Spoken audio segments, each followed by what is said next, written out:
This is our pond project for our front yard.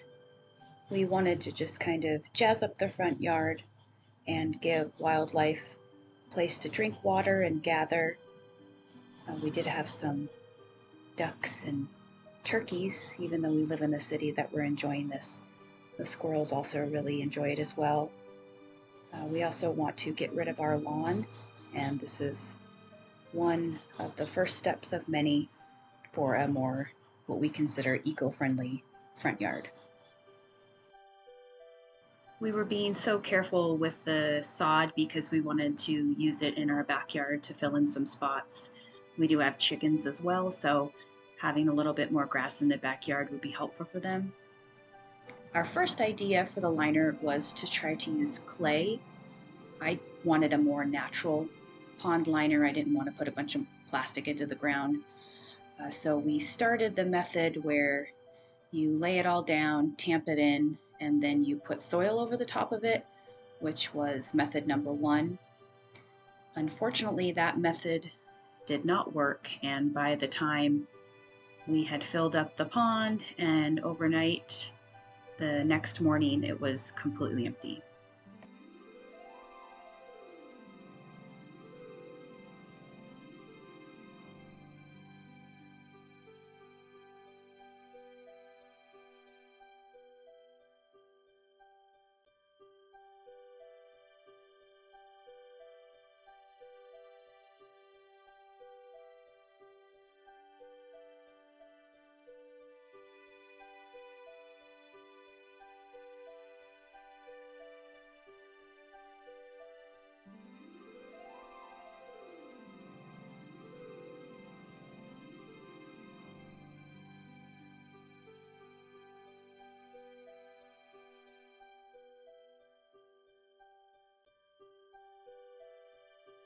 Attempt number two with the clay, we tried kind of just spreading it around and mixing it in with the dirt that was there rather than putting a layer of dirt over top of it. We had also hoped that doing a second coat might make it stick better, but unfortunately it seems that the angle of the pond sides was stopping it from really creating a seal. We would come out in the morning after we filled it the second time and the first time, and there was a puddle of water in the bottom and in some of the low spots, but it really just never seemed to stick. So unfortunately, we do just end up having to use a plastic liner.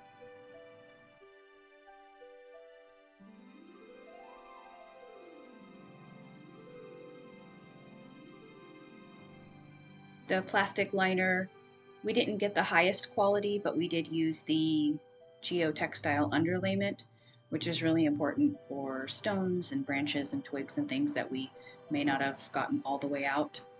I think the most important thing with the plastic liner and the underlayment is to make sure that there's no bubbles and that you fold down and make creases rather than bunching the liner up. So that did seem to work. When we started filling it, obviously the plastic would hold water, which we were really excited about.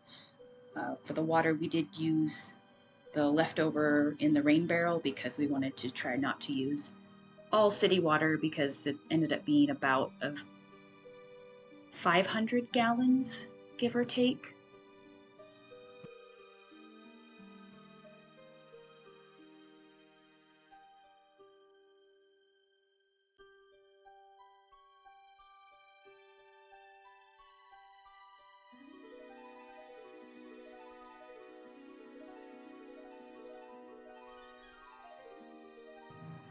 We used flagstones. It's nothing new, it's not a novel idea. We put the flagstones down to keep the liner and stuff in place, and then we would pull the underlayment in the liner, make sure that it was all nice and tight and where we wanted it. We did have to fill in some spots, and then we would put the stone down and cut the liner, giving it enough room so that it wouldn't bunch up underneath the stones. But also we wanted to put some small river rock, filling in the gaps in between the stones and over top of the liner to hold it down and just to make it look a little bit better.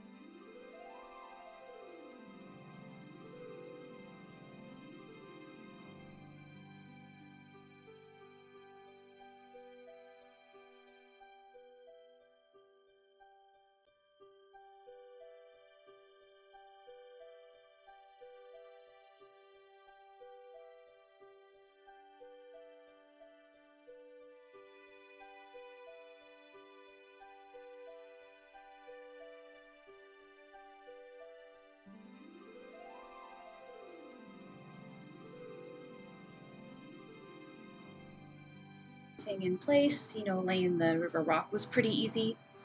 Just kind of fills in the gaps. We did end up adding quite a bit more at the end, which you'll see. And then we do also use um, cardboard.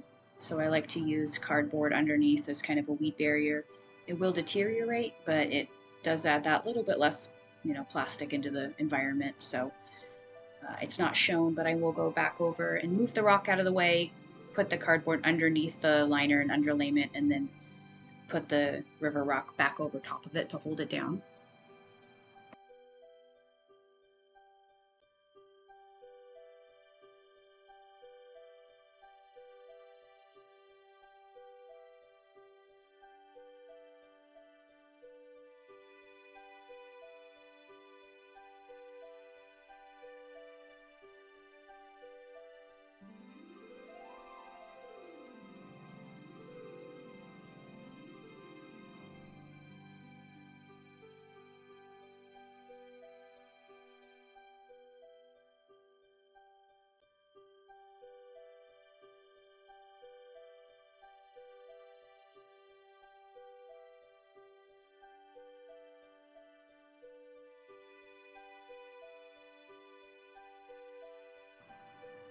This is the final product before we put any critters or plants in and around the area. There was a few things already growing, but when you'll look at the last part of the video, you'll see a whole bunch more life. We did end up putting some goldfish and some rosy minnows. The rosy minnows did reproduce quite a bit, so I would maybe not have put those in a second time, but this is the final version. There's a lot of native plants to our area like cattails and water potato, some sedges, lupin, tarweed. There's also some non-native species, just grasses and a few flowers, but we really tried to do as much as we could with the native plants. Thank you so much for watching.